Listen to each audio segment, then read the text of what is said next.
أهلا بيكم يا أصدقائي في كل مكان. النهاردة كنا راجعين من تقضية يوم في اسكندرية، واليوم كان جميل جدا جدا. ونزلنا في محطة مصر، انبهرنا جدا من ديكوريشن المحطة الجميل الرهيب. وكمان في تطورات رهيبة جدا حصلت في طرق الحجز، ان انت ممكن تحجز تذكرتك اونلاين، وفي باركود، وتحس ان انت في تطور جدا جدا في حجز قطارات. لقينا ان رمسيس نضيف جدا، الميدان كله حدائق وجناين، حتى الجناين دي متصورة بسور أخضر جميل خالص، وفي تمثال رمسيس وبيعمل نافورة جايبة تروى الميدان كله، وشكلها حلو جدا جدا، وكل الناس بتتصور جنبها إيه؟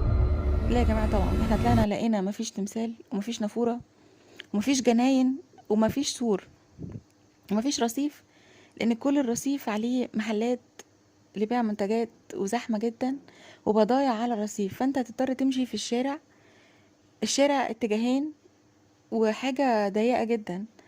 وكمان في ميكروباصات طالعة مسافرة الصعيد ومسافرة اسكندرية ومسافرة الصعيد ومسافرة اسكندرية، فانت ماشي بين بيبان الميكروباصات اللي راكنة، واحد نازل واحد طالع، ميكروباص بيتخانق مع اللي قبليه عشان خد منه زبون، وانت مضطر تسمع الخناقة.